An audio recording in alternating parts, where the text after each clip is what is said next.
Chief justice of India DY Chandrachud थे, उन्होंने पूरे होशो आवास में ये ऑब्जर्वेशन दिया है कोर्ट में बैठकर। लेकिन अगर आप सर्वे अलाउ कर देंगे, उसको उसके डिमोलिशन की रूपरेखा बना रहे हैं। बाबरी मस्जिद में क्या हुआ था? कोई सरकार के बुलडोजर ने बाबरी मस्जिद नहीं गिराई थी ना, अब लोगों ने गिरा दी, उन्मादी भीड़ ने गिरा दी।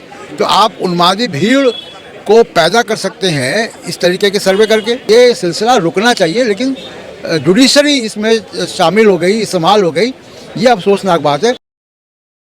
प्रेस क्लब में इस वक्त हम मौजूद हैं। तमाम देश के हालातों पर चिंता जताई जा रही है। हमारे साथ वरिष्ठ पत्रकार प्रशांत टंडन जी हैं, इनसे हम बात करते हैं। सर, शुरुआत में सबसे पहले तो एज ए पत्रकार मैं यही जानना चाहूँगा, आज का जो मीडिया है वो बहस चल रही है, मंदिर, मस्जिद, खुदाई, इन सब चीज़ों पर बहस चल रही है, लेकिन जो अधिकार हैं, जैसे ह्यूमन राइट्स की यहाँ बात हो रही है, वो कहीं ना कहीं दरकिनार किए जा रहे हैं। क्या कहना चाहते हैं? देखिए, ये जो जिसको आप मीडिया कह रहे हैं, मीडिया एक बहुत बड़ा शब्द है जिसमें आप भी आते हैं। आप ये बात कर रहे हैं ना ह्यूमन राइट की, तो आप भी तो मीडिया ही हैं। कुछ लोग हैं जो कॉरपोरेट मीडिया है, वो हिंदू मुसलमान या नफ़रत या हेट स्पीच में शामिल है। वो एक हिस्सा है मीडिया का, और आप डेटा को देखिएगा तो वो मीडिया की क्रेडिबिलिटी और वो मीडिया की व्यूअरशिप भी कम हो रही है।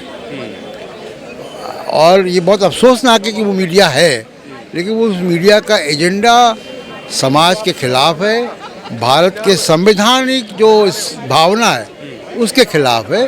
और स्टूडियो में बैठकर रोज़ ये शाम को ये जो चौपाल लगती है, नफ़रत की चौपाल, उसको मैं मीडिया मानता भी नहीं हूँ जी। पर जिस तरह से हम देखते हैं कि जो एक मुद्दा उठाया जाता है और उस मुद्दे के एवज़ में सारी चीज़ें गुम हो जाती हैं। अब इस वक्त मौजूदा हालातों में हमने देखा कि संभल में जो कुछ हुआ, उसके बाद वही मामला जो है अजमेर दरगाह पर पहुंच गया, उसके बाद एक बदायूं का ऐसी मामला आया। तो ये मामला कैसे रुकेगा? कि या इसी पॉलिटिकल एजेंडा है, और अफसोस की बात यह कि इस पॉलिटिकल एजेंडा में जुडिशरी भी शामिल हो जाती है, चाहे अनचाहे। उनको देखना चाहिए। और ये मामला देखिए, अब chief justice of India DY Chandrachud थे, उन्होंने पूरे होशो आवास में ये ऑब्जर्वेशन दिया है कोर्ट में बैठकर। तो एक कानून है, और उस कानून को अगर आप सुप्रीम कोर्ट का चीफ जस्टिस, या उस वक्त तो चीफ जस्टिस नहीं थे, वो आप एक ऑब्जर्वेशन दे रहे हैं, आपको मालूम है कि उसका इम्पैक्ट क्या होगा, पहली बात। दूसरी बात, जो वर्शिप एक्ट है, प्लेसेस ऑफ वर्शिप एक्ट 1991, उसकी भावना क्या है कि कोई सारे धार्मिक के जो स्थल हैं 15 अगस्त 1947 में जैसे थे, उस पर कोई बदलाव नहीं होना चाहिए। लेकिन अगर आप सर्वे अलाउ कर देंगे, तो एक तरीके से आप जो है उसको उसके डिमोलिशन की रूपरेखा बना रहे हैं। बाबरी मस्जिद में क्या हुआ था? कोई सरकार के बुलडोजर ने बाबरी मस्जिद नहीं गिराई थी ना, अब लोगों ने गिरा दी, उन्मादी भीड़ ने गिरा दी। तो आप उन्मादी भीड़ को पैदा कर सकते हैं इस तरीके के सर्वे करके। पर क्या ये माना जाए कि इस तरीके के सर्वे जो है एक और नए बाबरी जैसे डिस्प्यूट पैदा कर रहे हैं? कर दिया, इसमें कोई शक है? इसमें कोई शक तो नहीं है। तो अब अभी तो मान लीजिए कि अभी आपको लग रहा है कि नहीं, लोकल मामला है, छोटा है। 1 लाख से ऊपर ऐसी मस्जिदें हैं जो, और उसके बाद नंबर रुकेगा भी नहीं यहाँ से। उसके बाद वो आएगा कि मंदिरों के नीचे क्या था, फिर ये भी बात आएगी। तो ये सिलसिला रुकना चाहिए, लेकिन जुडिशरी इसमें शामिल हो गई, इस्तेमाल हो गई, ये अफसोसनाक बात है। BJP RSS का तो ये पॉलिटिकल एजेंडा है, उनकी तो पॉलिटिक्स ही यही है। पर यही तो सवाल है कि जज इस तरीके के सर्वे की अनुमति दे देते हैं या इस तरीके की याचिका को स्वीकार कर लेते हैं। अब ये स्वीकारिता जो है वो किस तरफ इशारा कर रही है? जैसा अभी मनोज झा जी भी कह रहे थे कि विश्वास जो है वो कम हो रहा है। देखिए, क्या है कि जुडिशरी का काम संविधान की चौकीदारी है ना। अगर चौकीदार ही शामिल हो जाए संविधान तोड़ने वालों के साथ, संविधान के खिलाफ साजिश करने वालों के खिलाफ, तो फिर कैसे होगा? फिर तो चौकीदार ही शामिल हो गया। तो मुझे बहुत अफसोस के साथ कहना पड़ रहा है कि DY चंद्रचूड़ ने जो ऑब्जर्वेशन दिया, उन्होंने एक पिटारा खोल दिया। और इसको जो मौजूदा चीफ जस्टिस हैं, जो बेंच है इस वक्त सुप्रीम कोर्ट की, उसको कोई ना कोई करेक्टिव स्टेप लेना चाहिए ताकि ये सिलसिला रुक जाए।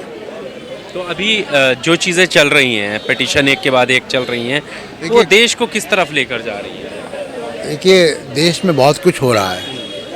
ठीक है कि एक पोलराइजेशन, ध्रुवीकरण की राजनीति भी हो रही है, किसान आंदोलन भी है। हमने देखा कि नोएडा के किसान किस तरह से नोएडा तक रोका गया। महाराष्ट्र में तमाम सारे लोग जो है वो जो चुनाव में धांधली हुई उसके खिलाफ हैं। किसान हैं, इस देश में मजदूर हैं, सब भी लड़ाइयाँ लड़ रहे हैं। उसको ढकने के लिए बड़ी बेरोज़गारी की फ़ौज है। कल ही आपने देखा कि किस तरह से 5.4 जो है जीडीपी रेट आया है, जो 2 साल का न्यूनतम है। तो इकोनॉमिक इश्यूज़ नहीं है, बेरोज़गारी नहीं है एजेंडा पे। उसको राहुल गांधी जो इस तरीके की पॉलिटिक्स कर रहा है, विपक्ष के नेता जो पॉलिटिक्स कर रहे हैं, उसको कैसे ओवरशैडो किया जाए। और मुख्य मुद्दा जातिवार जनगणना है।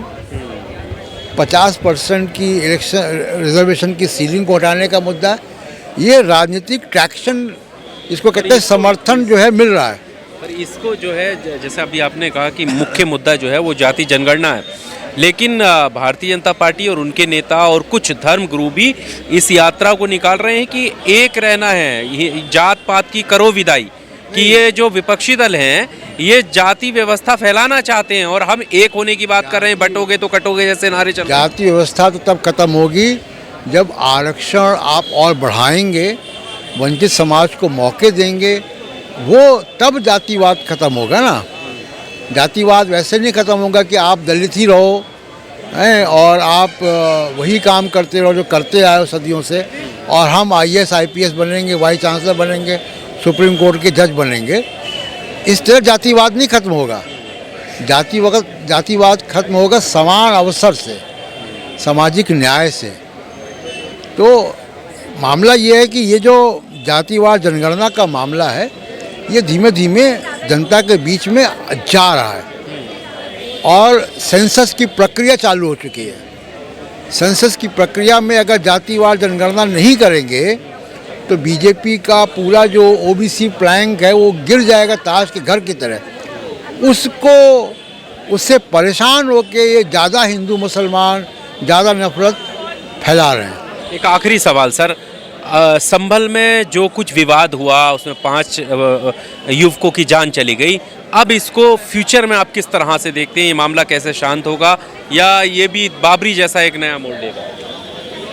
अरे, मुझको उम्मीद है कि समाज के समझदार लोग सामने आएंगे, आ ही रहे हैं। लोग बोल रहे हैं, विपक्षी पार्टियां बोल रही हैं। अब 303 वाली सरकार नहीं मोदी जी की, और जो उनके समर्थक दल हैं उनको भी परेशानी होगी इससे, और समाज का समझदार तबका भी सामने आ रहा है। मुझे लगता है कि ये मामला बहुत आगे नहीं बढ़ेगा और जुडिशरी को बहुत सावधान रहना चाहिए कि जुडिशरी पार्टी ना बन जाए ऐसे मामले में। जी, शुक्रिया हमारे साथ बात करने के लिए। तो प्रशांत टंडन जी सीनियर पत्रकार हैं, अपनी बात मौजूदा हालातों पर रख रहे थे। इस इंटरव्यू को लेकर आपका क्या कहना है, कमेंट बॉक्स में आकर अपनी राय जरूर दीजिएगा। शुक्रिया।